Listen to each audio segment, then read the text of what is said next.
Hi, this is Russ Christensen, your host for the Economy Corner. Today with us we have a very famous cartoonist. He will not reluctantly accept that allocate, but I think he really is. He's well known, he's written several books, he has a new poster out. You did a big poster. Did you bring one of the posters along that you were making? No, I was going to bring you one, but I figured we talked about that last time. That's not cheese. You're going to get a chance to sell something and make some money. This is called the Economy Corner, remember? You're supposed to make money on this thing, Pete. Pete has done several things. He's been a local artist for a long time, and he also has got a job, I think, at is this City Pages? Very funny. Sorry, it's an in-joke about this. But his specialty, of course, is drawing political-type cartoons, humorous-type cartoons, and, of course, he'll be more than glad to, if you call Pete Wagner, he'll be more than glad to come to your house or your party or whatever and do a little caricaturing for you, which, of course, should be very nice. He's allegedly drawing a caricature of me. I don't know if I'm going to like it when he gets through with it, but I think that's a very, very good... it's getting to be a look like me. Not so many wrinkles, Pete. You got to cut off the wrinkles. Cut those wrinkles out. Come on, just because I'm over 40, don't do that to me. It's your character. You know. Sure it is. What gives your face character. That's it right there. You know, some of the most boring faces are people like Robert Redford and Tom Selleck. You know, I see. Okay. Nothing at all interesting about their faces, but someone like this. Oh, okay. Now he's starting to flatter me. Now I got his approach. But despite all this talent, I mean, it is the problem is, of course, to make a living. We're talking about making money, you know, to live on, eat, you know, things like that, buy clothes and all those other factors in our life. And the life of the artist is not as what is portrayed on TV. It is a struggle, much more so than I think on TV. Sometimes it is certainly a you know, it can be very lucrative when you get into it and when the economy is good. But when the economy takes a dip, I think the artists are about the first one to be cut off the list of priorities.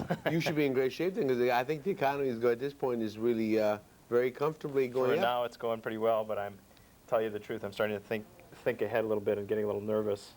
I mean, we may have a ways to go before I really have to, but when you are an artist and you've gone through periods like 1981 or 1980 and 82, there were some spots in there that were pretty hairy. You got a little hungry, you're saying? Well, not really, but just nervous, you know. Oh, right. You wonder how long it's going to last, and yeah, there's a noticeable decline. And then when it rains, it pours. When you've got work to do, you've got way more than you can handle. No, this is typical of, somewhat typical of the kind of thing I would do at a party. As you see, that took me about 5 minutes or less. Mm-hmm. I don't know if it... well, it's a little bit... I'm hurt. It's a little distorted because it's okay, I'm because hurt. I was drawing it sideways. I know. But, basically, it's a line caricature. Why don't you show it to the camera? Turn it up so the audience can see whatever it is. Most caricature artists you see at fairs and so on. Now, does that look like me, ladies and gentlemen? Does that look like me? I'm handsome, suave, debonair. I look like as old as Ronnie Reagan with that one. Jeez, thanks a lot. I mean, you're really doing great on me on that one. I mean, here I am. I thought we were buddies. Yeah, let's do another one then. I'd be kinder to me. All right. Well, how did you ever start in this business? Well, just like cartooning, I started doing caricatures when I was about 5 years old. And never really... You can't do two things at once is what you're telling me here? No, really. Never really studied caricaturing at all. Oh, you didn't? No, this is just a natural ability I have had. And I do use a different style, I was starting to say, than most caricature artists who work at fairs and so on. Well, what do you usually charge? By the hour, by the job, or what? Yeah, I charge usually by the hour, $50 an hour, which is about pretty competitive with others. I was just going to say how that stands against other people. I'm sure you're not alone in this field. No, we have about 6 or 7 caricature artists in the Twin Cities, and I'm the only one who works in ink. Most everyone else works in charcoal. Oh, I see. Or pencil. something like that. Why? Because so they can erase it and change it and Yeah. modify it? Ah, like live TV. Once you've done it, it's down, huh? Yeah, for me, it's more, there's a little more showmanship involved in the risk, Yeah. of doing caricatures without the preliminary Now pencil sketch. that's much nicer. I appreciate it. I mean, I'll take both of them, but boy, I don't know. See, I was not. Oh, yeah, I like that. The lines are holding soft and right. I mean, I really appreciate it. Now you've done it. You have done really a good job. I've redeemed myself. You have redeemed yourself, but definitely redeemed yourself. Now, the difference between doing a caricature in a situation like this, where I'm doing a quickie. Yeah. This is, by the way, Robert T. Smith, the columnist for the Star and Tribune, called me the fastest drawer in the Midwest. Hey, flattery. It takes about 5 minutes. Yeah. Most of what I do for a newspaper is a little bit different. Okay. You can focus over here. These are some of the caricatures I've done this past year for City Pages, which is my base. That's where I work. You got people here like Jack Jones and Mel Torme. Well, did you go out there and actually do these people, or did you do it from a picture? No, that's or another something? thing. These are mostly from photographs. I see. Okay. And All right. these are done, rather than being done with a marker, these are done with pen and ink on a high-quality paper, and they're done for publication. You can see there's a different style here in a published caricature, Yeah. obviously, than there is here. This is very loose, kind of fast. This takes 5 minutes. This takes up to 5 hours. Wow, 5 hours? Uh-huh. Well, may I be so bold as that you do charge a little more for that than you would for this, I would presume. If it takes you 5 hours of your talent, I mean, you don't do this for nothing, obviously. It's actually cheaper in a way because per hour I make less.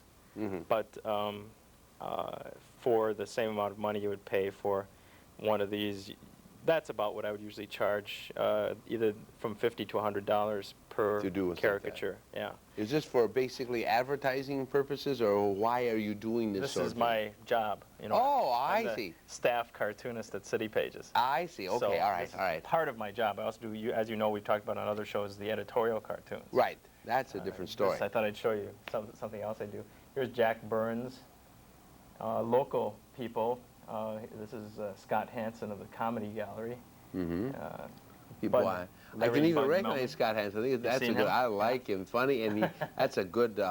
I won't say that's a caricature because that's more like a picture. I mean, the Well, jaw is there, but There's I mean, a little exaggeration. yeah, a little exaggeration there along the line. And Gallagher, the comedian, he's Uh-huh, been on Saturday Night Live. This is Jim McMahon. This was actually an editorial cartoon. Jim McMahon, the quarterback from the Chicago Bears.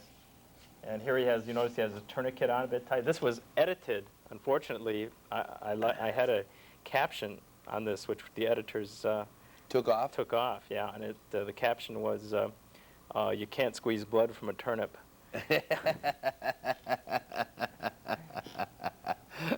I think it's funny. I mean, I like it with or without the whatever you want to call the caption involved here. Really is. That's a very funny cartoon. People don't appreciate that. Now we're going to plug City Pages, right? Being the resident cartoonist for City Pages, he's going to put out there a plug. They pay him the magnificent sum of what? Oh, I'm sorry. No, all right. they pay enough. Okay. All right. This is one of the covers. Louie Anderson, local, No, I don't know. comedian. You haven't seen him? Louie Anderson? I have not seen Oh, he's Louie been on the Tonight Show a few times, and I He's live from in my own little world. Really? I mean, I live in a little academia grove there. Who is he? I'm serious. I don't know who he is. well, I'm surprised you know who Scott Hansen is, but not Louie. Yeah, because I've seen Louie Scott. preceded Scott, kind of. He did a lot of fat jokes at Dudley Riggs, like when he moved out to California, he said every time he went out onto the beaches, people interrupted him. He tried to go out and lie down and get a tan. Yeah. So people keep pushing him back in the ocean. Or when he goes camping, he says, when I go camping, the bears put their food up in the trees. So I do a lot of local caricatures. Here's Coach Gutekunst. If you can see that, something that small. Can you close in on that small? I think it looks like him too. You're not caricaturing here. Tony Bouza? No, oh, you're being too nice to these people. The worst of the Twin Cities. What do you mean the worst of the Twin Cities? Oh, this is from, there were 2 issues, the best of the Twin Cities and the worst of the Twin Cities, in which I did a number of caricatures. And they asked people, you know, for example, they asked Mayor Fraser, what's the best thing about being a grandfather? Yeah. They just asked some of the best. Yeah, right. Mama D, what do you appreciate most about the Twin Cities? Here's Mama D. That's one of my better ones, I think. Brian Coyle, who's the best local developer? Lou Holtz, what's the best thing about Minnesota winters? He said the best thing about Minnesota winters is that there's no mosquitoes. I think that is the best thing we've seen. I think he has a good point there. So that involves quite a push to do that many caricatures. Oh, I in was one going week. to ask you that. You really worked hard that week to do all that. I earned my pay that week. Right, right. And you there's did. a couple of covers up above. Oh, Pat Miles. Did you see Pat Miles here? Oh, is that Pat Miles? Can you get a shot of that one? Oh, okay. I guess I don't quite. You know, the I ad know. for WCCO CCO, is right. The Thinker. The Thinker, right, right. News for thinking people. I'm trying to remember where you brought that in. Okay. And No, I like that one. I like the caricature. Oh, who is this over here? These are some covers of the arts section of the paper. Stephen Wright, he's a famous comedian. And Emo He Phillips, is? another. Boy, man, it's obvious I'm not hip, man. Local boy? Yeah, these are the kind of people you see on David Letterman's show, late night show, and Saturday Night Some Live. of us go to bed. I hate to tell you this, but some of us do go to bed before 11 o'clock on occasions. Working days, you know? This is one of Working? This is kind of one of the yuppie level. Oh, I yuppie see. age group, you know. Or something. Well, obviously, I've got a little bit of when you get past that 40 mark, boy, things go over the hill fast. I don't know who these pieces. You know who that person is. You know who that person. Who's that? I don't know what to say about that. Well, he's doing pretty well. Okay. Good. Well, tell us a little bit about your book, or books, plural. Working on actually 5 new books. Well, pardon me, famous author. Can I get your autograph? Holy bucket! Hey, I say it working on. I've been working on it for about 2 years. Okay, all right. You know, they're basically just outline forms now. One is on the U.S. and the USSR. Mm-hmm. One is... is that a political type thing, or is that a cartoon, or what? Cartoon. What I've got in mind is cartoon on every page. On the left side, you've got the, as you turn the page, you've got the U.S., and on the right side, you've got the USSR, and it compares different facets of our cultures and political systems. Ah, okay. And the people. That's something before. I can see lots of possibilities there. And, of course, you know, the thing you'd be led to believe as you go through is that there are an awful lot more similarities than differences. Right. Let them eat bread, or something like that, you know, that area. And another one is a kind of a science fiction work in which it's pretty complicated. It's kind of hard to describe, but that's the one I'm least likely to finish in this lifetime. Oh, I see. Okay, good. I had a dream in 1977. I saw the cover of this book and the title on the cover, and I had the idea of what the book was about, and I started writing it up at that time, and I've been working on it since. So it's been almost 10 years I've been working on that one. Okay. Someday your epitaph will be, he meant to finish this, but he never did. Well, we were starting to talk about, we got lost here in all this sort of gibberish talk about, you start out at 10 or 12 or 14 or something drawing cartoons, and how do you lead down? 5. Oh, 5, pardon me, when you were young. I was a little boy. Yeah. That's what my first grade report card said. Peter is a clever little artist who displays an interesting sense of humor in his artwork. And then you grew and you grew and you grew and you grew, right? Well, what happened after that? Seriously, I make jokes about this. Okay, well, you mean as far as cartooning? Cartooning. I never thought that I would go into cartooning as a profession. I thought that it was something you did strictly for fun. Oh, I see. And, you know, just never dawned on me that I could actually make a living doing this. And sometimes, I was going to say, you're still not sure, right? No, things have been going real well. Good. Just took a bar of silver bullion down in my safety deposit box. That's nice. I'm glad to hear that. So if there's enough in savings that I can do that with part of it, then it's. I know Pete Wagner, and Pete Wagner has got a gold bar which weighs 88 pounds. Silver. Oh, silver, excuse me, Much silver cheaper. bar. Much cheaper. Well, I'll settle for silver. I It's won't be cheap greedy. right now, I won't be greedy at all. Okay, go ahead. Now your life story. In 1 minute, your life Where were story. we? We were at 14 when we get the silver bar down right. in your. Well, then I ended up. I never took art courses. I hated taking art classes in school. Why? Because I didn't think that if you were really an artist, you should listen to what somebody else tells you to do.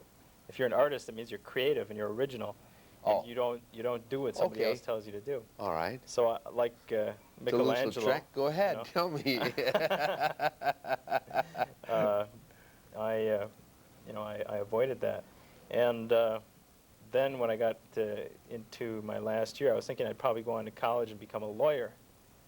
Heaven, I'm so glad. You did not become a lawyer. We don't need more lawyers. That's the one thing we don't need is more lawyers. Go ahead. And now, wait a minute. Some of my best clients are law firms. Okay. Sorry, fellas. Didn't mean to hurt your feelings. I was in the student senate. Yeah. And I got involved in. I liked Thomas Jefferson. I read a lot about Thomas Jefferson. And one of the things that I identified with him was that he wasn't a very good speaker. And No, he wasn't. I wasn't. I think he stuttered. I didn't know that. That's what I understand. Go ahead. But anyway, not that bad. I identified with him. I did. Okay. And I had a couple of attempts at debates, which I failed miserably to put a good showing into, because I wasn't a very good speaker. At least not very fast. If I can take my time, I can do all right. But in that kind of a situation, I just get tongue-tied. And so I finally got fed up and felt that I just wasn't winning for my side. And just occurred to me that I should do a few cartoons, since I was able to draw pretty well. And so I did a few political cartoons, and the school editors, said, "Come on, keep doing these. These are good." I had that kind of encouragement, and I still didn't take it seriously. When I went to college, it was the same thing. I was going to go for a pre-law degree, or at that time I was thinking about psychology, so I was, just kind of thinking. We don't need psychologists either. Different, I know, different possibilities.